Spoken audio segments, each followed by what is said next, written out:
श्री शिवाय नमस्तुभ्यम। हर हर महादेव। जय भोलेनाथ। प्रिय दोस्तों, आप सभी का दिन शुभ और मंगलमय हो।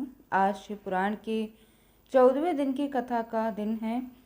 हमारे भीतर हर दिन मंथन चलता है दोस्तों। इच्छाएं और विवेक आपस में टकराते हैं। कभी मोह जीतता है, कभी संकल्प हार जाता है, परंतु यही मंथन जब भगवान शिव की शरण में होता है तो उसमें से निकलता है अमृत, शांति, ज्ञान और निर्भयता।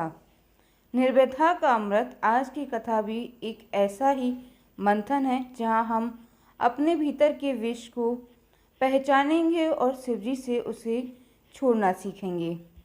आज की प्रार्थना है दोस्तों, हे नीलकंठ, भगवान जैसे आपने सृष्टि के कल्याण के लिए विष अपने कंठ में रोका, वैसे ही हमें भी अपने भीतर के नकारात्मक विचारों को रोकने की शक्ति दीजिए।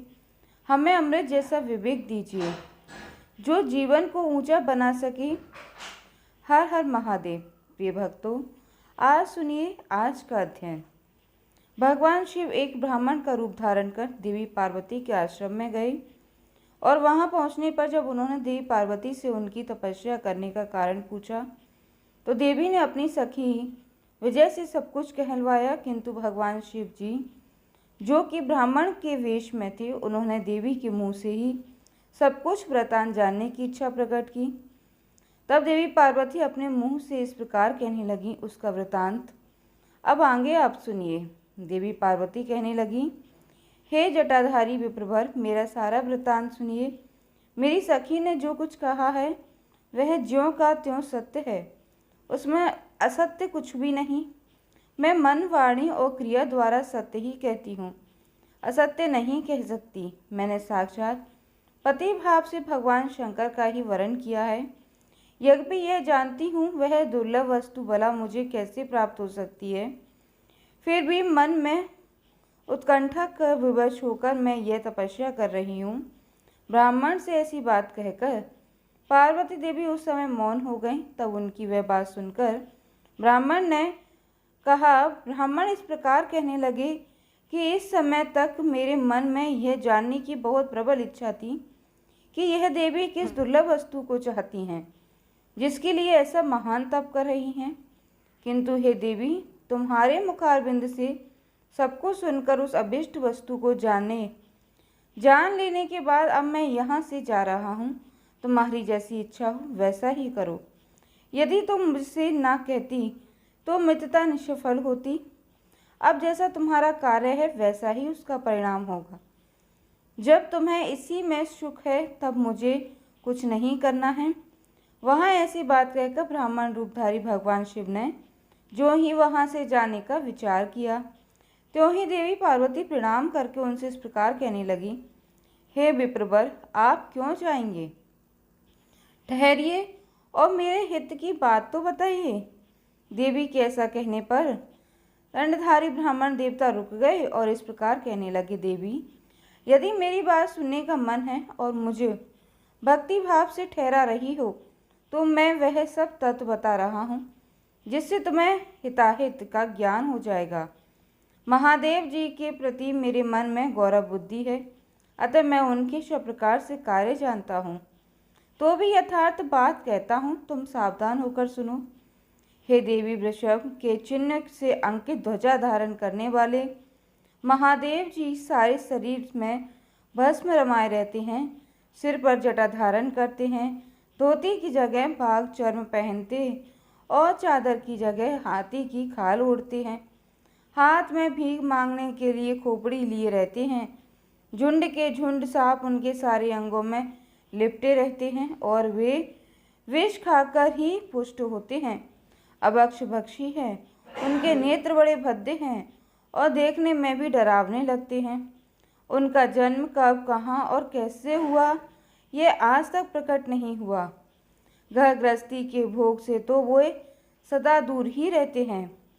और हे देवी, यह भी सुनो कि नंग धड़ंग होकर वे घूमते हैं और भूत प्रेतों को सदा अपने साथ रखते हैं। उनके 1 2 नहीं 10 भुजाएं हैं। और हे देवी, मैं समझ नहीं पाता कि किस कारण से तुम उन्हें अपने पति बनाना चाहती हो। तुम्हारा ज्ञान कहाँ चला गया है? इस बात का आज सोच विचार कर मुझे बताओ। दक्ष ने अपने यज्ञ में अपनी ही पुत्री सती को केवल यही सोचकर नहीं बुलाया कि वह कपालधारी विष्णु की पत्नी है। इतना ही नहीं, उन्होंने यज्ञ भाग देने के लिए सभी देवताओं को बुलाया, किंतु शंभु को छोड़ दिया। सती उस अपमान के कारण अत्यंत क्रोध से व्याकुल हो उठी। उसने अपने प्यारे प्राणों को तो छोड़ ही दिया, शंकर जी की भी त्याग दिया। और देवी, तुम तो स्त्रियों में रत्न हो, तुम्हारे पिता समस्त पर्वतों के राजा हैं, फिर तुम क्यों इस उग्र तपस्या के दौरान वैसे पति को पाने की अभिलाषा करती हो? सोने की मुद्रा अर्थात अशरफी देखकर बदले में उतना ही बड़ा कांच लेना चाहिए। उज्ज्वल चंदन छोड़कर अपने अंगों में कीचड़ लपेटना चाहती हो? सूर्य के तेज का परित्याग करके जुगनों की चमक पाना चाहती हो? महीन वस्त्र त्याग कर अपने शरीर को चमड़ी से ढकने की इच्छा रखती हो? घर में रहना छोड़कर वन में धनी रमाना चाहती हो?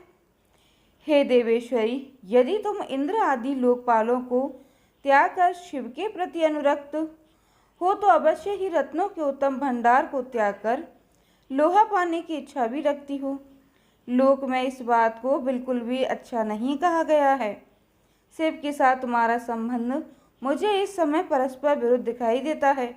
देखिए ब्राह्मण, रूपधारी भगवान शिव देवी पार्वती की इच्छा जानने के बाद उन्हें किस प्रकार से उनकी परीक्षा ले रहे हैं। बार बार उन्हें शिव जी के अवगुण गिना रहे हैं। उम्मीद करती हूँ यहाँ तक आप सभी इस कथा का वृतांत ज़रूर सुन रहे होंगे। अगर सुन रहे हैं तो प्लीज़ दोस्तों कमेंट ज़रूर कीजिएगा और हर हर महादेव ज़रूर लिखिएगा। तो ब्राह्मण देवता देवी पार्वती से कहते हैं कि देवी, कहाँ तुम जिसके नेत्र प्रफुल्ल कमल दल की समान शोभा पाते हैं, और कहाँ वे रुद्र जो 3 भद्दी आँखें धारण करते हैं। तुम तो चंद्रमुखी हो और शिव पंचमुखी कहे गए हैं। तुम्हारे सिर पर दिव्य वेणी सर्पणी सी शोभा पा रही है, परंतु शिव जी के मस्तक पर तो जटाजूट बताया जाता है, वह प्रसिद्ध है। तुम्हारे अंग में चंदन का अंगराग होगा और शिव जी के शरीर में चिता का भस्म। कहाँ तुम्हारी सुंदर मृदुल साड़ी और कहाँ शंकर जी के उपयोग में आने वाले हाथी की खाल। देवी, कहाँ तुम्हारे अंगों में दिव्य आभूषण और कहाँ शंकर जी के सर्वांग में लिपटे हुए सर्प। कहाँ तुम्हारी सेवा के लिए तैयार रहने वाले संपूर्ण देवता और कहाँ भूतों की दी हुई बलि को पसंद करने वाले शिव। कहाँ तो मृदंग की मधुर ध्वनि और कहाँ डमरू की डिमडी, कहाँ भेरियों के समूह में गड़गड़ाहट और कहाँ अशुभ श्री श्रृंगीनाद, कहाँ ढंका, कहाँ शब्द और कहाँ अशुभ। गलनाथ देवी, तुम्हारा यह उत्तम रूप शिव के योग्य कदापि नहीं है। यदि उनके पास धन होता तो वे दिगंबर क्यों रहते? सवारी के नाम पर उनके पास एक बूढ़ा बैल है और दूसरी कोई भी सामग्री या साधन उनके पास नहीं। कन्या के लिए ढूंढे जाने वाले वरों में जो नारियों को सुख देने वाले गुण बताए गए हैं देवी, उनमें से तो एक भी गुण भी उस भद्दी आँख वाले रुद्र में नहीं है। तुम्हारे परंपरिक काम को भी उन हर देवता ने दग्ध कर दिया है और तुम्हारे प्रति उनका अनादर तो भी देख लिया गया है। जब वे तुम्हें छोड़कर कहीं और चले गए, उनकी कोई जाति नहीं देखी जाती, उनमें विद्या और ज्ञान का भी पता नहीं चलता। पिशाच ही उनके सहायक हैं और विष तो उनके कंठ में ही दिखाई देता है। वे सदा अकेले रहने वाले और विशेष रूप से विरक्त हैं, इसलिए तुम्हें हर के साथ अपने मन को नहीं जोड़ना चाहिए। कहाँ तुम्हारे कंठ में सुंदर हार और कहाँ उनके गले में पड़ी नरमुंडों की माला। देवी, तुम्हारे और हर के रूप आदि सब एक दूसरे के विरुद्ध हैं।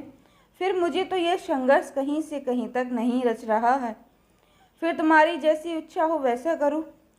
संसार में जो भी अशुद्ध वस्तु है वह सब तुम स्वयं चाहने लगी हो, अर्थात जिसे कोई नहीं चाहता उसकी तुम इच्छा कर रही हो। अतः मैं कहता हूँ कि तुम उस असत की ओर से अपने मन को हटा लो, नहीं तो फिर जो चाहे वो करो, मुझे कुछ नहीं कहना। श्री ब्रह्मा जी कहते हैं, नारद, यह बात सुनकर देवी पार्वती शिव की निंदा करने वाले ब्राह्मण पर मन ही मन कुपित हो उठी और उनसे इस प्रकार बोली। पार्वती जी कहने लगी कि बाबा, जब तक तो मैंने यह समझा था कि कोई दूसरा ज्ञानी महात्मा आ गए, परंतु अब सब ज्ञात हो गया। आपकी कलई खुल गई, अर्थात पोल खुल गई। आपसे अब क्या कहूँ, विशेषतः उस दशा में जब आप अवश्य अवध ब्राह्मण हैं। हे ब्राह्मण देवता, आपने जो कुछ कहा है वह सब मुझे पहले से ही पता है, परंतु वह सब झूठा ही है, सत्य कुछ भी नहीं। आपने कहा था कि मैं शिव को जानता हूँ, और अगर आपकी यह बात ठीक होती तो आप ऐसी युक्ति और बुद्धि के विरुद्ध बातें तो कदापि नहीं बोलते कि ठीक है कि कभी कभी महेश्वर अपनी लीला शक्ति से प्रेरित होकर तथा कथित अद्भुत वेश धारण कर लिया करते हैं, परंतु वास्तव में वे साक्षात परब्रह्म परमात्मा हैं। उन्होंने तो स्वेच्छा से ही शरीर धारण किया है। आप ब्रह्मचारी का स्वरूप धारण कर मुझे ठगने के लिए उद्धत होकर यहाँ पर आए और अनुचित और असंगत व्यक्तियों का सहारा लेकर छल कपट से युक्त बातें बोल रहे हैं। हे भगवान, शंकर के स्वरूप को भली भांति जानती हूँ, इसलिए यथा योग्य विचार करके उनके तत्व का वर्णन करती हूँ। वास्तव में शिव निर्गुण ब्रह्म हैं, कारणवश सगुण हो गए हैं। जो निर्गुण हैं, समस्त गुण जिनके स्वरूपभूत हैं, उनकी जाति भला कैसे हो सकती है। ब्राह्मण देवता, वे भगवान सदाशिव समस्त विद्याओं के आधार हैं। फिर उन पर पूर्ण परमात्मा को किसी विद्या से भला क्या काम। पूर्व काल के कल्प के आरंभ से भगवान शंभु ने श्री विष्णु को उच्छ्वास रूप से संपूर्ण वेद प्रदान किए थे, अतः उनके समान उत्तम प्रभु दूसरा भला कौन है। और जो सबके आदि कारण हैं, उनकी अवस्था अथवा आयु का मापतल कैसे हो सकता है। प्रकृति उन्हीं से उत्पन्न हुई है, फिर उनकी शक्ति का दूसरा क्या कारण हो सकता है। जो लोग सदा प्रेम पूर्वक शक्ति के स्वामी भगवान शंकर का भजन करते हैं, उन्हें भगवान शंभु प्रभु शक्ति के उत्साह शक्ति और मन शक्ति, यह तीनों अक्ष शक्तियाँ प्रदान करते हैं। भगवान शिव के भजन से ही जीवन मृत्यु के जीत लेता है और निर्भय हो जाता है, इसलिए तीनों लोकों में उनका मृत्युंजय नाम प्रसिद्ध है। ब्राह्मण देवता, उन्हीं के अनुग्रह से विष्णु तत्व तो ब्रह्मा जी ब्रह्म तत्व को और देवता देवत्व को प्राप्त हुए हैं। शिव जी का पक्ष लेकर बहुत बोलने से क्या लाभ। हे भगवान शंभु ही स्वयं महाप्रभु हैं। कल्याण रूपी शिव की सेवा से यह कौन सा मनोरथ है जो सिद्ध नहीं हो सकता। और महादेव जी के पास किस बात की कमी है जो वे भगवान सदाशिव स्वयं मुझे पाने की इच्छा करें। यदि शंकर जी की सेवा ना करे तो मनुष्य 7 जन्मों तक दरिद्र ही रहता है, और उन्हीं की सेवा से सेवक को लोक में कभी नष्ट ना होने वाली लक्ष्मी जी प्राप्त हो जाती हैं, जिनके सामने 8 सिद्धियां नित्य आकर सिर नीचा किए इस इच्छा से नृत्य करती हैं कि हे भगवान, हम पर संतुष्ट हो जाएं। उनके लिए कोई भी हितकर वस्तु दुर्लभ भला कैसे हो सकती है। देवी पार्वती आगे कहती हैं, हे ब्राह्मण देवता, यद्यपि यहाँ मांगलिक कही जाने वाली वस्तुएं शंकर जी का सेवन नहीं करती, फिर भी उनके स्मरण मात्र से ही सभी का मंगल हो जाता है। और यह बात तो आप भी भली भांति जानते हैं। जिनके पूजा के प्रभाव से ही उपासक का हर प्रकार से भला हो जाता है, उद्धार हो जाता है, संपूर्ण कामनाएं सिद्ध हो जाती हैं। सदा निर्विकार रहने वाले उन परमात्मा शिव में विकार भला कहाँ से आ सकता है। जिस पुरुष के मुख से निरंतर शिव यह मंगलमय नाम निवास करता है, उसके दर्शन मात्र से ही अन्य सब सदा पवित्र हो जाते हैं। जैसा कि आपने कहा है कि वे चिता का भस्म लगाते हैं, परंतु यदि उनका लगाया हुआ भस्म अपवित्र होता तो उनके शरीर से झड़कर गिरे हुए उस भस्म को देवता लोग सदा अपने सिर पर कैसे धारण करते। अतः शिव जी के अंगों के स्पर्श से अपवित्र वस्तु भी पवित्र हो जाती है।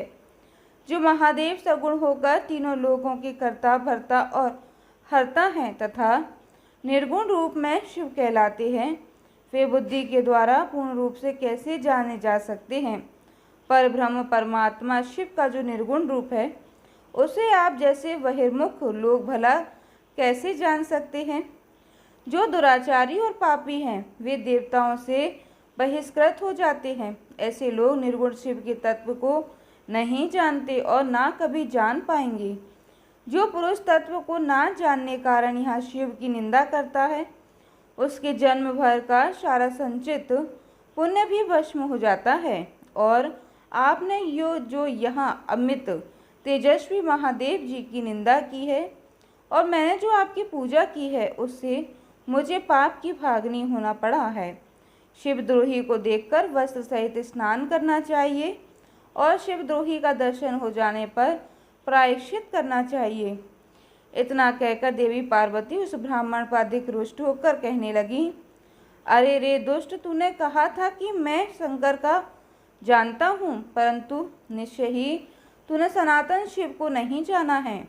भगवान रुद्र को तू जैसा कहता है वे वैसे ही क्यों ना हो, उनके जैसे ही बहुसंख्यक रूप भला क्यों ना हो। सत्पुरुषों की प्रियतम नित्य निर्विकार वे भगवान शिव ही मेरे अभिष्टतम देव हैं। ध्यान पूर्वक सुनो, ब्रह्मा और विष्णु कभी भी उन महात्मा हर के समान नहीं हो सकते।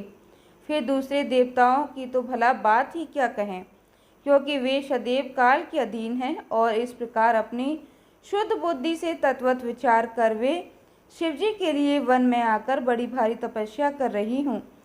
वे भक्त वत्सल सर्वेश्वर शिव ही हम सबके परमेश्वर हैं। दीनों पर अनुग्रह करने वाले उन महादेव को ही प्राप्त करने की मेरी इच्छा है। श्री ब्रह्मा जी कहते हैं, हे नारद, ऐसी बात कहकर गिरिराज नंदिनी गिरिजा मौन हो गई और निर्विकार चित्त से भगवान शिव का ध्यान करने लगी। देवी की बात सुनकर वह ब्रह्मचारी ब्राह्मण जो ही कुछ फिर कहने के लिए तैयार हुए, त्यों ही शिव में आसक्ति होने के कारण उनकी निंदा सुनने से विमुख हुई पार्वती अपनी सखी विजय से शीघ्र बोली। पार्वती जी कहने लगी, सखी, इस अधम ब्राह्मण को यपोपूर्वक रोक लो, यह फिर कुछ कहना चाहता है। यह केवल शिव जी की ही निंदा करेगा और जो शिव की निंदा करता है केवल उसी को पाप नहीं लगता। जो उस निंदा को सुनता है वह भी उस पाप का भागीदारी बन जाता है। भगवान शिव के उपासकों को चाहिए कि वे शिव जी की निंदा ना कभी खुद करें और ना ही करने वाले का सहयोग करें। यदि वह ब्राह्मण हो तो उसे अवश्य ही त्याग दें और स्वयं उस निंदा के स्थान से शीघ्र दूर चले जाएं। यह दुष्ट ब्राह्मण फिर शिव जी की निंदा करेगा। ब्राह्मण होने के कारण यह तो वध है नहीं, अतः त्याग देने योग्य है। किसी भी तरह इसका मुख नहीं देखना चाहिए। सखी, इस स्थान को छोड़कर हम लोग आज ही किसी दूसरे स्थान से शीघ्र ही चले जाएंगी, जिससे फिर इस अज्ञानी के साथ बात करने का अवसर मुझे दोबारा ना मिले। श्री ब्रह्मा जी कहते हैं, नारद, ऐसा कहकर उमा ने जैसे ही अन्यंत्र जाने के लिए अपना पैर उठाया, त्यों ही भगवान शिव ने अपने साक्षात स्वरूप से प्रकट होकर प्रिय पार्वती का हाथ पकड़ लिया। प्रभु की कैसी अद्भुत लीला है। अपनी अपनी आंखें बंद कर कृपया इस दृश्य को अपने मन की आंखों से देखने की कोशिश करें। जब जैसे ही तैयार हुई उमा का हाथ भगवान रुद्र ने पकड़ा, तब उनके स्वरूप का जिस प्रकार से शिवा ध्यान करती थी, वैसा ही सुंदर रूप धारण करके भगवान शिव ने उन्हें दर्शन दिए। देवी पार्वती ने लज्जावश ये सब देखकर अपना मुंह नीचे की ओर कर लिया। तब भगवान शिव उनसे बोले, प्रिय, बताओ मुझे छोड़कर कहाँ जाओगी। अब मैं फिर कभी तुम्हारा त्याग नहीं करूँगा। मैं प्रसन्न हूँ, वर मांगो देवी, मुझे तुम्हारे लिए कुछ भी अदय नहीं है। हे देवी, आज से मैं तपस्या के लिए मोल खरीदा हुआ तुम्हारा दास हो गया हूँ। तुम्हारा सौंदर्य भी अब मेरे मन को मोहने लगा है। अब तुम्हारे बिना मुझे एक क्षण भी एक युग के समान जान पड़ता है। देवी, अब लज्जा छोड़ो, तुम तो मेरी सनातन पत्नी हो। हे गिरिराज नंदिनी, हे महेश्वरी, मैंने जो कुछ कहा है उस पर श्रेष्ठ बुद्धि से विचार करो। स्थिर चित्त वाली पार्वती, मैंने नाना प्रकार से तुम्हारी बारंबार परीक्षा ली, लोक लीला का अनुसरण करने वाले उस स्वजन के अपराध को क्षमा कर दे। हे देवी, तीनों लोकों में तुम्हारी जैसी अनुरागिनी मुझे दूसरी कोई नहीं दिखाई देती। मैं सर्वदा तुम्हारे अधीन हूँ। तुम्हारी इच्छा पूर्ण हो प्रिय, मेरे पास आओ। तुम मेरी पत्नी हो और मैं तुम्हारा वर हूँ। तुम्हारे साथ मैं शीघ्र ही अपने निवास स्थान उत्तम पर्वत कैलाश को चलूँगा। श्री ब्रह्मा जी कहते हैं, देवादिदेव महादेव जी का ऐसा कहने पर पार्वती देवी आनंद मग्न हो उठी। उनका तपस्या जनित पहले का सारा कष्ट मिट गया। हे मुनि श्रेष्ठ, सती साध्वी पार्वती जी की सारी थकावट दूर हो गई, क्योंकि परिश्रम फल जो प्राप्त हो गया था, और परिश्रम फल प्राप्त हो जाने पर प्राणी का पहले वाला सारा श्रम नष्ट हो जाता है। श्री ब्रह्मा जी कहते हैं, नारद, परमात्मा हर की यह बात सुनकर और उनके आनंददायी रूप का दर्शन पार्वती को बड़ा हर्ष हुआ। उनका मुख प्रसन्नता से खिल उठा, वे बहुत सुख का अनुभव करने लगी। फिर उन महान साध्वी शिवा ने अपने पास ही खड़े हुए भगवान शिव से कहा, देवेश्वर, आप मेरे स्वामी हैं। हे प्रभु, पूर्व काल में आपने जिसके लिए हर्षपूर्वक दक्ष के यज्ञ का विनाश किया था, उसे क्यों भुला दिया था? वही आप हैं और वही मैं हूँ। हे देवेश्वरी, इस समय मैं तारकासुर से दुख पाने वाले देवताओं के कार्य की सिद्धि के लिए रानी मैना के गर्भ से उत्पन्न हुई देवेश, यदि आप प्रसन्न हैं और यदि मुझ पर कृपा करते हैं तो मेरे पति हो जाइए। ईशान, हे प्रभु, मेरी यह बात मान लीजिए। आपकी आज्ञा लेकर मैं पिता के घर जाती हूँ। अब आप अपने विवारू परम उत्तम विशुद्ध यश को सर्वत्र विख्यात कीजिए। हे नाथ, हे प्रभु, आप तो लीलाएं करने में कुशल हैं, अतः मेरे पिता हिमवान के पास चलिए और याचक बनकर उनसे मेरे लिए याचना कीजिए। लोक में मेरे पिता के यश को फैलाते हुए आपको ऐसा ही करना चाहिए। इस तरह आप मेरे संपूर्ण गृहस्थ आश्रम को सफल बनाइए। जब आप प्रसन्नतापूर्वक ऋषियों से मेरे पिता को सब बातों की जानकारी कराएंगे, तब मेरे पिता अपने भाई बंधुओं के साथ आपकी आज्ञा का पालन करेंगे, और उसमें कोई संदेह नहीं है। प्रभु, जब मैं पहले प्रजापति दक्ष की कन्या थी और मेरे पिता ने आपके हाथ में मेरा हाथ दिया था, उस समय आपने शास्त्रोक्त विधि से विवाह का कार्य पूरा नहीं किया। अतः उस विवाह में गृह पूजन विषय की बड़ी भारी त्रुटि रह गई थी। इसलिए प्रभु, हे महादेव, अब की बार देवताओं के कार्य की सिद्धि के लिए आप शास्त्रोक्त विधि से विवाह कार्य का संपादन कीजिए। विवाह की जैसी रीति है उसका पालन आपको अवश्य करना चाहिए। मेरे पिता हेमवान को यह अच्छी तरह ज्ञात हो जाना चाहिए कि मेरी पुत्री ने शुभ कारक तपस्या की है। देवी पार्वती की ऐसी बात सुनकर भगवान सदा से बड़े प्रसन्न हुए और उनसे हंसते हुए बड़े प्रेम पूर्वक कहने लगे। भगवान शिव ने कहा, हे देवी, मैं महेश्वरी, मेरी यह उत्तम बात सुनो। यह उचित मंगल कारक और निर्दोष है, इसे सुनकर ठीक वैसा ही करो। वे वरण ब्रह्मा आदि जितने भी प्राणी हैं वे सब अनित्य हैं। भाविनी, यह सब जो कुछ दिखाई देता है इसे नश्वर समझो। मैं निर्गुण परमात्मा ही गुणों से युक्त हूँ, एक से अनेक हो गया हूँ। जो अपने प्रकाश से प्रकाशित होता हूँ वही परमात्मा मैं दूसरे के प्रकाश से प्रकाशित होने वाला हो गया। हे देवी, मैं स्वतंत्र हूँ, परंतु तुमने मुझे परतंत्र बना दिया। समस्त कर्मों को करने वाली प्रकृति और महामाया तुम ही हो। यह संपूर्ण जगत महामय ही रचा गया है। मुझ सर्वात्मा परमात्मा ने अपनी उत्तम बुद्धि के द्वारा इसे धारण मात्र कर रखा है। सर्वत्र परमात्म भाव रखने वाले सर्वात्मा पुण्यवानों से इसे अपने भीतर सींचा है और यह तीनों गुणों से अविशिष्ट है। हे देवी, हे वरवर्णी, कौन मुख्य ग्रह है, कौन से ऋतु समूह हैं अथवा कौन दूसरे उपग्रह हैं? इस समय तुमने शिव के लिए क्या कहा है, किस कर्तव्य का विधान किया है? गुण और कार्य के भेद से हम दोनों ने इस जगत में भक्त वत्सला के कारण भक्तों को सुख देने के हेतु अवतार ग्रहण किया है। तुम ही रज सत्य तमोई अर्थात त्रिगुणात्मा का सूक्ष्म प्रकृति हो, सदा व्यापार कुशल सगुणा और निर्गुण भी हो। सुमधय मैं यहाँ संपूर्ण भूतों का आत्मा निर्विकार हूँ, निर्हूँ। भक्त की इच्छा से मैंने शरीर धारण किया है। हे शैलजी, मैं तुम्हारे पिता हिमालय के पास नहीं जा सकता तथा भिक्षुक होकर किसी तरह तुम्हारी उनसे याचना भी नहीं कर सकता। हे गिरिराज नंदिनी, महागुणवान के अत्यंत गौरवशाली महात्मा पुरुष भी अपने मुँह से देही अर्थात दो यह बातें निकालने पर तत्काल लघुता को प्राप्त हो जाता है।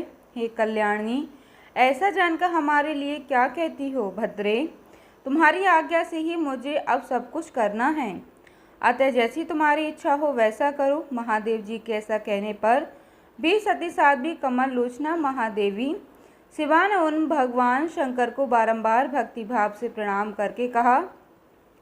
देवी बोली, नाथ, आप तो आत्मा हैं और मैं प्रकृति का, इस विषय में विचार करने की कोई बात ही नहीं है।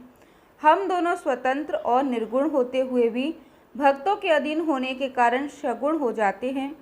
हे शंभु, हे प्रभु, आपको प्रयत्नपूर्व मेरी प्रार्थना के अनुसार ही कार्य करना चाहिए।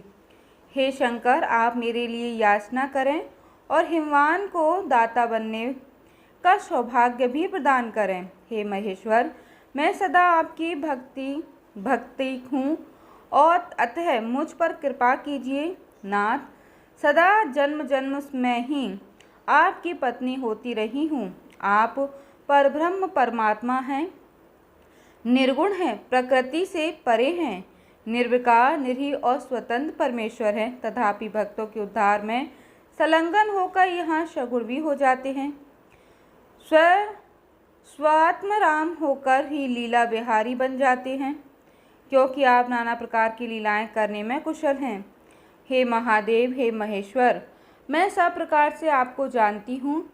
हे सर्वज्ञ, अब बहुत कुछ कहने से क्या लाभ, अब आप मुझ पर दया कीजिए। हे प्रभु, हे नाथ, हे महान प्रभु, आप अद्भुत लीला करके लोक में अपने स्वस का विस्तार कीजिए, जिसे गाकर लोग न्यास भव सागर से पार हो जाएं। श्री ब्रह्मा जी कहते हैं, हे नारद, ऐसा कहकर गिरिराजा ने महेश्वर को बारंबार प्रणाम किया और मस्तक झुकाकर हाथ जोड़े मौन हो गई। उनके ऐसा कहने पर परमात्मा महेश्वर ने लोक लीला का अनुसरण करने के लिए वैसा करना स्वीकार कर लिया। देवी पार्वती ने जो कुछ कहा था उसी को प्रसन्नता पूर्वक करने के लिए तत्पर होकर वे हंसने लगे। तदंतर हर्ष से भरे हुए शंभु अंतर्ध्यान हो कैलाश को चले गए। उस समय काली के विरह से उनका चित्त उन्हीं की ओर खिंच गया था। कैलाश पर जाकर परमानंद में निमग्न हुए पर महेश्वर ने अपने नंदी आदि गणों से वे सारा वृत्तांत कह सुनाया। हे वे भैरव आदि सभी गण भी वे सब समाचार सुनकर अत्यंत सुखी हो गए और महान उत्सव करने लगे। नारद, उस समय वहाँ महान मंगल होने लगा, सबके दुख नष्ट हो गए और रुद्रदेव को भी पूर्ण आनंद प्राप्त हुआ। श्री ब्रह्मा जी कहते हैं, नारद, भगवान शंकर के अपने स्थान को चले जाने पर सखियों सहित देवी पार्वती भी अपने रूप को सफल करके महादेव जी का नाम लेती हुई अपने पिता के घर चली गईं। पार्वती जी का आगमन सुनकर मैना और हिमाचल दिव्य रथ पर आरूढ़ होकर हर्ष से विवल होकर उनकी अगवानी के लिए अर्थात उनके सम्मान के लिए, उनके स्वागत के लिए चले। पुरोहित, पूर्ववासी, अनेकानेक सखियाँ और अन्य सभी संबंधी भी वहां आ जा पहुँचे। पार्वती जी के सारे भाई, मैनाक आदि बड़े हर्ष के साथ जय जयकार करते हुए उन्हें घर जाने के लिए आ गए। इसी बीच में पार्वती अपने नगर के निकट आ गई। नगर में प्रवेश करते समय शिवा देवी ने अपने माता पिता को देखा, जो अत्यंत प्रसन्न और हर्ष से विवलचित होकर दौड़े चले आ रहे थे। उन्हें देखकर हर्ष से भरी हुई काली सखियों सहित प्रणाम किया। माता पिता ने पूर्ण रूप से आशीर्वाद देकर पुत्री को अपने सीने से लगा लिया और ओ मेरी बच्ची, ऐसा कहकर प्रेम से विवल होकर रोने लगी। फिर अपने घर की दूसरी स्त्रियों और भाभियों ने भी बड़ी प्रसन्नता के साथ प्रेम पूर्वक उन्हें अपनी भुजाओं में भरकर भेंट लिया। देवी, तुमने अपने कुल का उद्धार करने वाले उत्तम कार्य को अच्छी तरह प्रकाश सिद्ध किया है। तुम्हारे सदाचरण से तो हम सब लोग भी पवित्र हो गए। ऐसा कहकर सभी लोग हर्ष के साथ पार्वती जी की भूरी भूरी प्रशंसा करते हुए उन्हें प्रणाम करने लगे। लोगों ने चंदन और सुंदर फूलों से शिवा देवी को पूजित किया और फिर उस अवसर पर विमान पर बैठे हुए देवताओं ने भी पार्वती जी को नमस्कार करके उन पर आसमान से ही फूलों की वर्षा करते हुए स्तुति की। हे नारद, उस समय तुम्हें भी एक सुंदर रथ पर बिठाकर ब्राह्मण आदि सभी लोग नगर में ले गए। फिर ब्राह्मण सखियों और दूसरी स्त्रियों ने बड़े आदर के साथ शिवा का घर के भीतर प्रवेश कराया। स्त्रियों ने उनके ऊपर बहुत सारी वस्तुएं न्यौछावर की। ब्राह्मणों ने आशीर्वाद दिए। मुनीश्वर पिता हिमवान और माता मेनका को बड़ी प्रसन्नता हुई। उन्होंने अपने गृहस्थाश्रम को सफल माना और यह अनुभव किया कि कुपुत्र की अपेक्षा सुपुत्री ही श्रेष्ठ है। इस बात को आप सभी बहुत ध्यानपूर्वक सुनिएगा कि कुपुत्र की जगह एक सुपुत्री ही श्रेष्ठ है। यहाँ पर समाज के लिए भी एक बहुत बड़ा संदेश है कि एक बेटी की चाह में अक्सर लोग अपनी कोख में ही, खासकर परिवार के लोग या उनको जबरदस्ती ही उनकी कोख में बच्चों की हत्या करवा दी जाती है। तो इसलिए कहा जाता है कि अगर आप पुत्र की चाहत रखते हैं और पुत्र ने आपकी देखभाल नहीं की, जिसके कारण बहुत सारे लोगों को, बहुत सारे बुजुर्गों को इस दयनीय अवस्था में जब उन्हें अपने परिवार के सहारे की सबसे ज़्यादा ज़रूरत होती है, उस समय उन्हें या तो सड़कों पर भटकने के लिए छोड़ दिया जाता है या फिर वृद्धाश्रम में भेज दिया जाता है। हालांकि सारे बेटे ऐसे नहीं होते हैं, लेकिन फिर भी आजकल आप देखेंगे कि आपके आसपास आपको कुछ ना कुछ लोग ऐसे ज़रूर मिल जाएंगे जिनकी हालत देखकर आपको खुद भी उन पर दया आएगी। तो सबसे पहले ज़रूरी है कि अपने घर में अपने बच्चों को सही शिक्षा देना है, चाहे बेटा हो चाहे बेटी हो। कई बार गलतियां बेटियों की भी हो जाती है। पता नहीं यहाँ पर यह बात आपको मेरी पसंद आई होगी या नहीं, लेकिन देखिए दोस्तों, ताली कभी एक हाथ से नहीं बजाई जा सकती। अगर हम बेटों को और बेटियों को भी अच्छी शिक्षा देंगे तो बेटी जिस घर में जाती है उस घर में कभी बर्बादी नहीं हो सकती, उस घर में बुजुर्गों का कभी अपमान नहीं हो सकता। ठीक वैसे ही अगर बेटों को अच्छी शिक्षा दी जाए, अच्छे संस्कार दिए जाएं, तो बेटे भी कभी अपने माँ बाप को बुजुर्गावस्था में भी कभी वृद्धाश्रम नहीं भेजेंगे। देवी पार्वती की गई तपस्या की सफलता पूर्वक उनसे माता पिता कितने प्रसन्न हुए, इस बात का वर्णन तो आप इस अध्याय में सुन ही रहे हो। जब उनकी जो आसपास की स्त्रियां थीं, सबने अपनी अपनी प्रिय वस्तुएं देवी पर न्यौछावर की, तो ब्राह्मणों ने भी उन्हें आशीर्वाद दिए। पिता हिमवान और माता मेनका को बहुत ही प्रसन्नता हुई।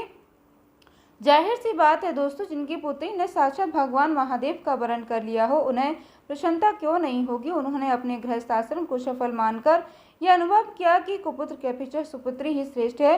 गिरिराज ने ब्राह्मण और बंदीजनों को ढेर सारा धन दिया और ब्राह्मणों से अपने घर पर मंगल पाठ करवाया। हे मुनि, इस प्रकार पार्वती जी के साथ हर्ष भरे माता पिता, भाई तथा भाभियां भी घर के आगमन में प्रसन्नता पूर्वक बैठी। फिर हिमवान प्रसन्नचित्त से सभी का आदर सत्कार करके गंगा स्नान के लिए गए।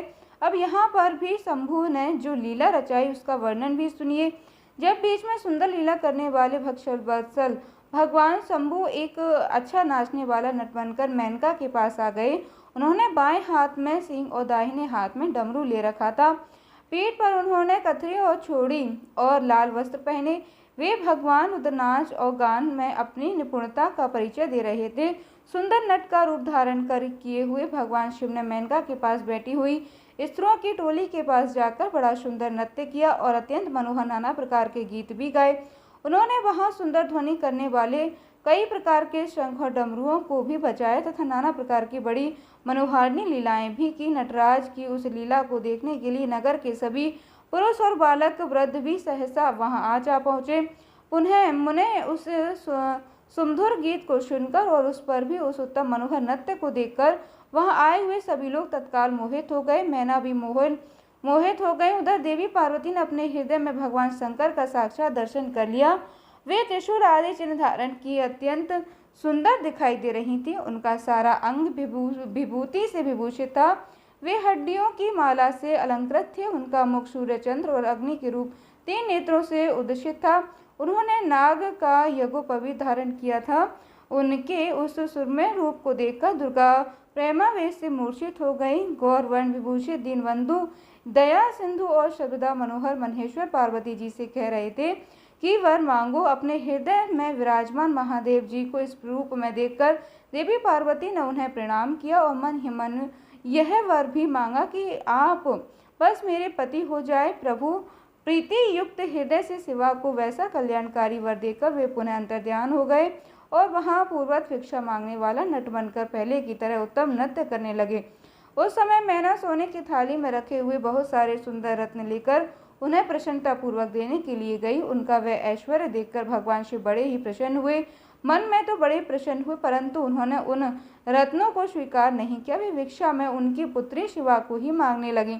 अब आप भी मन में धारणा कीजिए कि यहाँ कहाँ तो भला भगवान शिव और कहाँ एक साधारण सन्नट मैना अपनी पुत्री का हाथ किसके हाथ में देना चाहती थी। अब भोलेनाथ की लीला तो देखिए।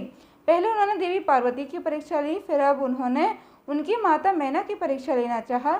जब मैना से उन्होंने उनकी पुत्री का हाथ मांगने की बात की और फिर से वह पहले की तरह सुंदर नृत्य गान करने को तैयार हुए तो मैना उस भिक्षुक नट की बात सुनकर बहुत ही क्रोधित हो गई और लगी उसे डांटने फटकारने। उनके मन तो उससे बाहर निकाल देने का भी इच्छा हुई।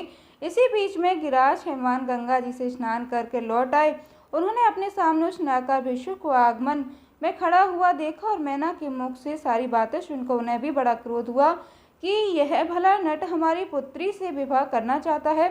उन्होंने उसी समय अपने सेवकों को आज्ञा दी कि इस नट को यहाँ से बाहर निकाल दो। मुनिश्रेष्ठ वे नटराज विशालकाय अग्नि की भांति अपने उत्तम तेज से प्रज्वलित हो रहे थे। उन्हें छूना भी कठिन था। अब ऐसे में उन्हें कोई बाहर तो भला क्या निकाल सकता, कोई उन्हें छू भी नहीं पाया क्योंकि उन्हें छूना भी बड़ा कठिन था। तात फिर तो नाना प्रकार की लीलाओं में विशारद उन विष्णु शिरोमणि ने शैलराज का अपना अनंत प्रभाव दिखाना प्रारंभ कर दिया। हिमवान ने देखा कि भिक्षुक ने वहां तत्काल ही भगवान विष्णु का रूप धारण कर लिया। उनके मस्तक पर किरीट, कानों में कुंडल और शरीर पर पीतवस्त्र शोभा पा रहे हैं। उनकी 4 भुजाएं हैं। हिमवान ने पूजा के समय गदाधारी श्री हरि की जो पुष्प आदि चढ़ाए थे वे सब उन्होंने उस भिक्षु के शरीर और मस्तक पर देके फिर गिराज ने उन्हें विष्णु शिरोमणि को जगत सृष्टा चतुर्मुख ब्रह्मा जी के रूप में देखा, जिनके शरीर का वर्ण लाल था और वे वैदिक सूक्त का पाठ कर रहे थे। फिर शैलराज ने उन कौतुककारी नटराज को एक क्षण में ही जगत के नेत्र सूर्य के आकार में देखा। तात इसके बाद तो वे महान अद्भुत रुद्र के रूप में दिखाई दिए। उनके साथ देवी पार्वती भी थीं और वे उत्तम तेज से सम्मन रमणीय रुद्र धीरे धीरे हंस रहे थे। फिर वे केवल तेजोमय रूप में दृष्टिगोचर हुए। उनका वह स्वरूप निराकार, निरंजन, उपाधि शून्य, निरहा और अत्यंत अद्भुत था। इस प्रकार एक क्षण में ही हिमवान ने उनके बहुत सारे रूप देख लिए। इससे उन्हें बड़ा विस्मय हुआ और तुरंत ही परमानंद में निमग्न हो गए। फिर सुंदर लीला करने वाले उन विष्णु शिरोमणि ने हिमवान और मैना से दुर्गा को भी भिक्षा के रूप में मांगा। दूसरी कोई वस्तु ग्रहण ही नहीं की, परंतु शिवजी की माया से मोहित होने के कारण शैलराज ने उनकी उस प्रार्थना को स्वीकार नहीं किया। फिर भिक्षु ने भी कोई वस्तु नहीं ली और वे वहां से अंतर्ध्यान हो गए। तब मैना और शैलराज को उत्तम ज्ञान हुआ और वे सोचने लगे कि भगवान शिव हमें अपनी माया से उछल कर अपने स्थान को चले गए। यह विचार कर उन दोनों की भगवान शिव में पराभक्ति हुई, जो महान मोक्ष की प्राप्ति कराने वाली, दिव्य तथा संपूर्ण आनंद प्रदान करने वाली है। इस अध्याय में आपने एक बात का ध्यान जरूर किया होगा कि भगवान शिव ने जब देवी पार्वती को वरदान दिया था और देवी ने जब कहा था कि आप आइए प्रभु और मेरे घर पर आकर मेरे माता पिता से मेरा हाथ मांगिए, उसने भगवान शिव ने उनसे कहा था कि देवी मैं कभी किसी के आगे हाथ नहीं फैलाता जबकि लोग मेरी चाहत रखते हैं। ऐसे में भगवान शिव ने देवी पार्वती की बात की भी लाज रखी। उन्होंने छत रूप में आकर देवी के माता पिता से उनका हाथ भी मांग लिया। श्री ब्रह्मा जी कहते हैं, हे नारद, मैना और हिमवान की भगवान शिव के प्रति उच्च कोटि की अनन्य भक्ति देख इंद्र आदि सभी देवता परस्पर विचार करने लगे। फिर गुरु बृहस्पति और ब्रह्मा जी की सम्मति के अनुसार सभी मुख्य देवताओं ने शिव जी के पास जाकर उनको प्रणाम किया और वे हाथ जोड़कर उनकी स्तुति इस प्रकार करने लगे, हे देवादिदेव महादेव, करुणा कर, हे शंकर जी, हम सब आपकी शरण में आए हैं, कृपा कीजिए। आपको हे प्रभु नमस्कार है। हे स्वामीन, आप भक्तवत्सल होने के कारण सदा भक्तों के कार्य सिद्ध करते हैं, तीनों का उद्धार करने वाले और दया की सिंधु और भक्तों को हर विपत्तियों से मुक्ति दिलाने वाले हैं। इस प्रकार महेश्वर की स्तुति करके देवराज इंद्र सहित संपूर्ण देवताओं ने मैना और हिमवान की अन्य शिव भक्ति के विषय में सारी बातें आदरपूर्वक बताई। देवताओं की वह बात सुनकर महेश्वर ने उनकी प्रार्थना स्वीकार कर ली और हंसते हुए उन्हें आश्वासन देकर विदा किया। तब सभी देवता अपना कार्य सिद्ध हुआ मानकर भगवान सदाशिव की प्रशंसा करते हुए शीघ्र अपने घर को लौटकर प्रसन्नता का अनुभव करने लगे। फिर भक्त वत्सल महेश्वर भगवान शंभु, जो कि माया के स्वामी हैं, निर्विकार चित्त से शैलराज के यहाँ गए। उस समय गिरिराज हिमान सभा भवन में अपने बंधु गर्भ वर्ग से घिरे हुए पार्वती जी सहित प्रसन्नता पूर्वक बैठे हुए थे। इसी अवसर पर वहां सदाशिव ने पदार्पण किया। वे हाथ में दंडछत्र, शरीर और पर दिव्य वस्त्र, ललाट में उज्ज्वल तिलक और एक हाथ में स्फटिक की माला के साथ गले में शालिग्राम धारण किए हुए भक्ति पूर्वक हरि नाम का जप कर रहे थे और देखने में साधु वेशधारी ब्राह्मण जान पड़ते थे। उन्हें अपने दर पर आया हुआ देखकर सपरिवार हिमान उठकर खड़े हो गए। उन्होंने उन अपूर्व अतिथि देवता को भूतल पर दंड के समान पकड़कर भक्ति भाव का साष्टांग प्रणाम किया। देवी पार्वती ब्राह्मण रूपधारी प्राणेश्वर शिव को पहचान गई थी, अतः उन्होंने भी उन्हें मस्तक झुकाया और मन ही मन बड़ी प्रसन्नता के साथ उनकी स्तुति की। आखिरकार उनके भाभी वर उनके वर घर पर जो पधारे थे, ब्राह्मण रूपधारी शिव ने उन सभी को प्रेम पूर्वक आशीर्वाद दिया, किंतु शिवा को सबसे अधिक मनोवांछित शुभ आशीर्वाद प्रदान किया। शैलाधिराज हिमवान ने बड़े आदर से उन्हें मधुपर्क आदि पूजन सामग्री भेंट की और उस ब्राह्मण ने बड़ी प्रसन्नता के साथ वह सब कुछ ग्रहण किया। फिर गिरिश्रेष्ठ हिमाचल ने उनका कुशल समाचार पूछा। वे हे मुनि, अत्यंत प्रीति पूर्वक उन द्विजराज की विधिवत पूजा करके शैलराज ने पूछा कि हे महाराज, आप कौन हैं? तब उन ब्राह्मणी शिरोमणि ने गिरिराज से शीघ्र ही आदरपूर्वक कहा। वे कहने लगे, गिरिश्रेष्ठ, मैं उत्तम विद्वान वैष्णव ब्राह्मण हूँ और ज्योतिषी की व्रति का आश्रय लेकर भूतल पर भ्रमण करता रहता हूँ। मन के समान मेरा गति है। मैं सर्वत्र जाने में समर्थ हूँ और गुरु की दिव्य शक्ति से सर्वज्ञ परोपकारी शुद्ध आत्मा, दया सिंधु और विकार नाशक हूँ। मुझे ज्ञात हुआ कि तुम अपनी इस लक्ष्मी शरीर की सुंदर रूप वाली दिव्य सुलक्षणा अपनी पुत्री को एक आश्रय रहित असंग कुरूप और गुणहीन वर महादेव के हाथ में देना चाहते हैं। वे रुद्र देवता मरघट में वास करते हैं, शरीर में सांप लपेटे रहते हैं और योग साधते फिरते रहते हैं। उनके पास पहनने के लिए एक वस्त्र भी नहीं है, वैसे ही रंग धड़ंग घूमते रहते हैं, आभूषण की जगह सर्प धारण करते हैं और उनके कुल का नाम तक आज तक किसी को भी ज्ञात नहीं हुआ है। वे कुपात्र और कुशील हैं, स्वभावत विहार से दूत रहते हैं, सारे शरीर में भस्म रमाते हैं, क्रोधी और अविवेकी हैं और उनकी आस्था कितनी है यह तक किसी को ज्ञात नहीं है। वे अत्यंत कुटिष्ठ जटा का बोझ सदा सिर पर धारण किए रहते हैं। वे भले बुरे सभी को आश्रय देने वाले भ्रमणशील नागाहार धरी भिक्षु, कुमार्ग परायण और हठ पूर्वक वैदिक मार्ग का त्याग करने वाले हैं। ऐसे यज्ञोवर को आप अपनी इतनी सुलक्षणा बेटी पे आना चाहते हैं। अचल राज अश्व की आपका यह विचार मंगलदायक नहीं है। नारायण कुल में उत्पन्न ज्ञानियों में श्रेष्ठ है। गिरिराज के मेरे कथन का मर्म समझो। तुमने जिस पात्र को ढूंढा रखा है वह इस योग्य नहीं है कि उसके हाथ में पार्वती का हाथ दे दिया जाए। शैलराज, तुम ही देखो, उनके एक भी भाई बंधु तक नहीं। तुम तो बड़े बड़े रत्नों की खान हो, किंतु उनके घर में भूंजी भांग भी नहीं है और वे सर्वार्थ निर्धन। गिरिराज, तुम शीघ्र ही अपने भाई बंधुओं से, मैना देवी से, सभी बेटों से और पंडितों से भी प्रत्यपूर्वक पूछ लो, किंतु पार्वती से मत पूछना, उनसे कुछ मत पूछना, क्योंकि उन्हें तो शिव के गुण दोष की परख ही नहीं है। श्री ब्रह्मा जी कहते हैं, हे नारद, ऐसा कहकर वे ब्राह्मण देवता जो नाना प्रकार की लीला करने वाले शांत स्वरूप शिव ही थे, शीघ्र खा पीकर आनंद पूर्वक वहां से अपने घर को चल दिए।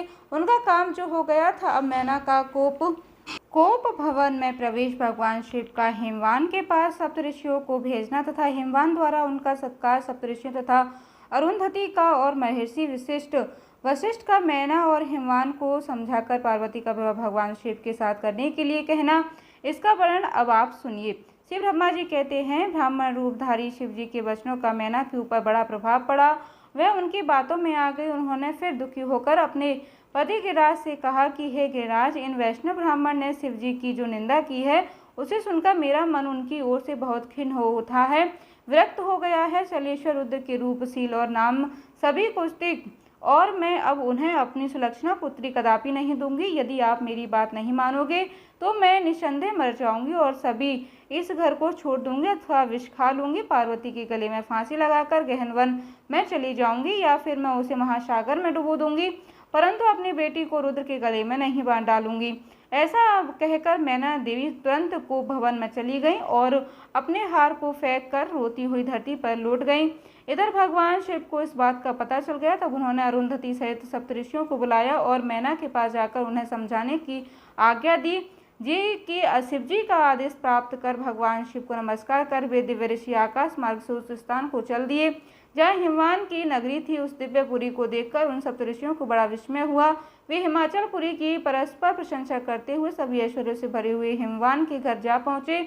उन सूर्य तुल्य तेजस्वी सातों ऋषियों को दूर से ही आकाश के रास्ते आते देख हिमवान को बड़ा विस्मय हुआ। वे बोले, यह 7 सूर्य तुल्य तेजस्वी मुनि मेरे पास आ रहे हैं, मुझे प्रयत्न पूर्वक इस समय इनकी पूजा अवश्य करनी चाहिए।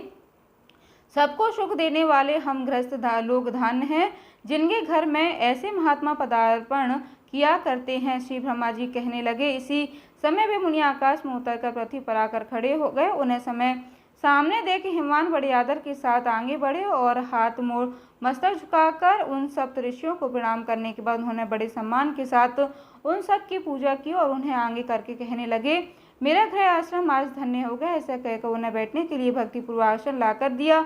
जब वे सभी आसनों पर विराजमान हो गए तब उनकी आज्ञा लेकर हिमवान भी बैठे और वहां उन ज्योतिर्मय महेशियों से इस प्रकार कहने लगे, आज मैं धन्य हो गया हूँ, कृत्य हो गया हूँ, मेरा जीवन सफल हो गया है। मैं लोक में बहुत ही तीर्थों में भांति दर्शनीय बन गया हूँ, क्योंकि आप जैसे विष्णु रूपी महात्मा यहाँ पधारे हैं। आप लोग पूर्ण काम है। हम तीनों के घरों में आपका भला क्या काम हो सकता है। फिर भी मुझ सेवक के योग्य यदि कोई भी कार्य हो तो प्रभु हे मुनिवरों, आप कृपा पूर्वक अवश्य ही कहिए। उसे पूर्ण करने में मैं तो मेरा जीवन सफल हो जाएगा। तब ऋषि कहने लगे, शैलराज, भगवान शिव को जगत का पिता कहा जाता है और शिवा को जगत माता कहा जाता है। मैं तुम्हें महात्मा शंकर को अपनी कन्या देनी चाहिए। हिमालय, ऐसा करके तुम्हारा जन्म सफल हो जाएगा और तुम जगत गुरु के भी गुरु हो जाओगे, इसमें कोई संशय नहीं है। मुनीश्वर सप्तऋषियों का यह वचन सुनकर हिमवान ने दोनों हाथ जोड़कर उन्हें प्रणाम करके इस प्रकार कहा, महाभाग सप्तऋषियों, आप सभी ने जो बात कही है उसे शिव इच्छा से तो मैंने पहले से ही मान रखा है, किंतु प्रभु इन दिनों एक वैष्णव धर्मी ब्राह्मण ने आकर भगवान शिव के प्रति प्रसन्नतापूर्वक बहुत सारी उल्टी बातें कही हैं। तभी से शिवा की माता का ज्ञान भ्रष्ट हो गया है और वे अपनी बेटी का विवाह उस योगी रुद्र के साथ नहीं करना चाहती हैं। हे ब्राह्मणों, वे बड़ा भारी हट करके मैले कपड़े पहन को भवन में चली गई और समझाने पर भी समझ नहीं रही हैं। मैं भी वैष्णव ब्राह्मण की बात सुनकर ज्ञान भ्रष्ट हो गया हूँ। आपसे सच कहता हूँ, भिक्षुक रूपीधारी महेश्वर को बेटी देने की मेरी भी अब इच्छा नहीं रही। श्री ब्रह्मा जी कहते हैं, हे नारद, मुनियों के बीच में बैठे हुए शैलराज शिव की माया से मोहित होकर उपयुक्त बात कहकर चुप हो गए। तब उन सभी सप्तऋषियों ने शिव की माया को समझ लिया और प्रशंसा करके मेनका के पास अरुंधति को भेजा। पति की आज्ञा पाकर ज्ञानदानी अरुंधति देवी तुरंत उस घर में गई, उसको भवन में गई जहाँ मैना और पार्वती थी। जाकर उन्होंने देखा कि मैना तो शोक से आकुल होकर पृथ्वी पर पड़ी है। तब उन साध्वी देवी ने बड़ी सावधानी साथ मधुर और हित कर बात कही। अरुंधति बोली, हे साध्वी रानी मेनके, उठो, मैं अरुंधति तुम्हारे घर आई हूँ। हे दयालु, सप्तऋषि ही पधारे हैं। अरुंधति का यह स्वर सुनकर मेनका शीघ्र धरती से उठ गई और लक्ष्मी जैसी तेजस्विनी और पतिव्रता देवी के चरणों में मस्तक रखकर बोली, हो हम पुण्य जन्मा जीवों को आज ही किस पुण्य का फल मिला है कि हमारे इस घर में जगत श्रेष्ठ ब्रह्मा जी की पुत्र वधु और महर्षि वशिष्ठ की पत्नी पधारी हैं। देवी, आप किस लिए आई हैं यह मुझे बताइए। मैं और मेरी पुत्री आपकी दासी के समान है, आप हम पर कृपा कीजिए। मेनका के ऐसा कहने पर साध्वी अरुंधति ने उनको बहुत अच्छी तरह समझाया बुझाया और उन्हें ले वे प्रसन्नता पूर्वक उस स्थान पर आईं जहाँ वे सप्तऋषि विद्यमान थे। सब ऋषि बातचीत में बड़े निपुण थे। उन सभी ने भगवान शिव के युगल चरणाविंदों का स्मरण करके शैलराज को समझाना आरंभ किया। ऋषभ इस प्रकार कहने लगे, हे शैलेंद्र, हमारा शुभकारक वचन सुनो। तुम पार्वती का विवाह शिव के साथ कर दो और संहार करता रुद्र के ससुर हो जाओ। शंभु तो सर्वेश्वर हैं, वे किसी से याचना नहीं करते। स्वयं ब्रह्मा जी ने भी तारकासुर के विनाश के लिए एक वीर पुत्र उत्पन्न करने के उद्देश्य को लेकर भगवान शिव से यह प्रार्थना की है कि वे अब विवाह कर लें। भगवान शंकर तो योगियों के शिरोमणि हैं, वे विवाह के लिए कतई उत्सुक नहीं है। केवल श्री ब्रह्मा जी की प्रार्थना से वे महादेव तुम्हारी कन्या का पाणी ग्रहण करेंगे। तुम्हारी पुत्री ने जब तपस्या की थी उसी समय उनके सामने उन्होंने इस विवाह से प्रतिज्ञा कर ली थी और वे केवल उन्हीं 2 कारणों से भगवान शिव विवाह करेंगे। ऋषियों की यह बात सुनकर हिमालय हंस पड़े और फिर कुछ भयभीत होकर विनयपूर्वक बोले। हिमालय ने कहा, मैं शिव के पास कोई भी राजोचित सामग्री नहीं देखता हूँ मुनिवर। उनका ना कोई घर है, ना ऐश्वर्य है, ना कोई स्वजन है, न बंधु बांधव ही है। मैं अत्यंत निर्लिप्त हूँ, योगी को अपनी बेटी नहीं देना चाहता। आप लोग वेद विधाता ब्रह्मा जी के पुत्र हैं, अतः आप निश्चित विचार कीजिए और कहिए, जो पिता काम से, मोह से, भय से अथवा लोक से किसी अयोग्य वर के हाथों में अपनी कन्या देता है, वह मरने के बाद घोर नरक में जाता है। अतः मैं स्वेच्छा से भगवान सुपाणी का अपनी कन्या नहीं दूंगा, इसलिए महर्षियों को जो उचित विधान हो उसे आप लोग कीजिए। नारद हिमाचल के इस वचन को सुनकर बातचीत करने में निपुण महर्षि वशिष्ठ ने अपने इस प्रकार कहा। वशिष्ठ कहने लगे, शैलेश्वर मेरी बात सुनो, यह सर्वदा तुम्हारे लिए हितकारक धर्म है, अनुकूल सत्य तथा इसे लोक और परलोक सुखदायक। शैलराज लोक का वेद 3 प्रकार से वचन है जो तत्काल सुनने में बड़ा प्रलय लगता है, बड़ा सुंदर लगता है, परंतु अपने पीछे वह बड़ा ही असत्य और अहितकारी सिद्ध होता है। बहुत सारी ध्यान देने वाली बातें इस अध्याय में हैं, आप सभी ध्यान पूर्वक सुनिएगा। ऐसा वचन बुद्धिमान शत्रु ही कहता है और उसे कभी किसी का हित नहीं होता है। दूसरा वचन वो है जो आरंभ से तो अच्छा नहीं लगता, सुनकर अप्रसन्नता होती है, नाराज की हो सकती है, परंतु परिणाम वह सुख देने वाला होता है, जिसे कटु सत्य भी कहते हैं। और इस तरह का वचन कहकर दयालु धर्मशील बंधु बांधव ही कर्तव्य का बोध कराता है। तीसरी श्रेणी का वचन वो है जो सुनते ही अमृत के समान मीठा लगता है और सभी काल में सुख देने वाला होता है। सत्य ही उसका सार होता है, इसलिए वह हितकार होता है।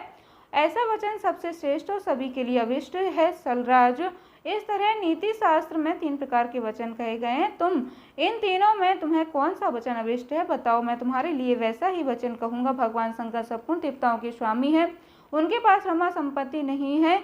इसका कारण यह है कि उनका चित्त एकमात्र ज्ञान के महासागर में मग्न रहता है, जो ज्ञानंद स्वरूप और सभी के ईश्वर हैं। उन्हें लौकिक ब्रह्म वस्तु की क्या इच्छा होगी।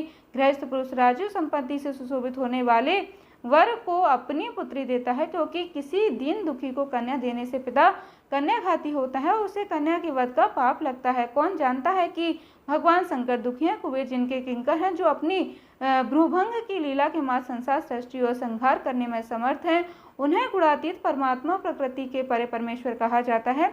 सृष्टि पालन के संहार करने वाली जिनकी त्रिविध मूर्ति ही ब्रह्मा विष्णु और हर नाम धारण करती हैं, उन्हें कौन निधन अथवा कौन दुखी कह सकता है। ब्रह्मलोक में निवास करने वाले ब्रह्मा, क्षीर सागर में रहने वाले श्रीहरि तथा कैलाशवासी हर, यह सब शिव एक ही विभूतियां हैं। शिव से प्रकट हुई प्रकृति भी अपने अंश से 3 प्रकार की मूर्तियों को धारण करती है। जगत में लीला शक्ति के प्रेरित होकर वे अपनी कला से बहुत सा रूप धारण करती हैं। समस्त वांग्यों में और अधिष्ठात्री देवी वाणी की उनके मुख से प्रकट हुई है। सर्व समस्त स्वरूपिणी लक्ष्मी वत्स स्थल से आविर्भूत हुई है और शिवा ने देवताओं के एकत्र हुए तेज से अपने को प्रकट किया था।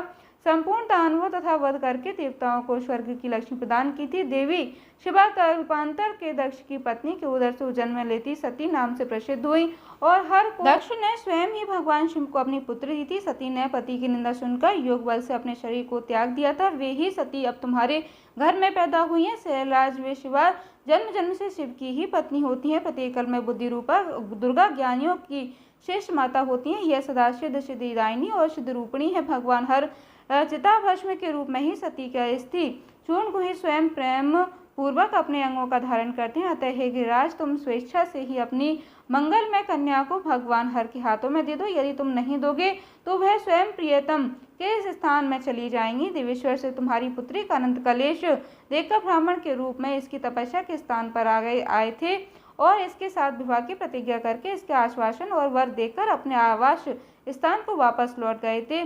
हे गिरे पार्वती की प्रार्थना से ही शंभु ने तुम्हारे पास आकर इसके लिए याचना की और तुम दोनों ने शिव भक्ति में मन लगाकर उनकी उस याचना को स्वीकार भी कर लिया था। गिरीश्वर बताओ फिर किस कारण से तुम्हारी बुद्धि विपरीत हो गई। भगवान शिव ने देवताओं की प्रार्थना से प्रभावित होकर हम सब ऋषियों को और अरुंधति देवी को भी तुम्हारे पास भेजा है। हम तुम्हें यह शिक्षा देते हैं कि पार्वती को रुद्र के हाथों में दे दो।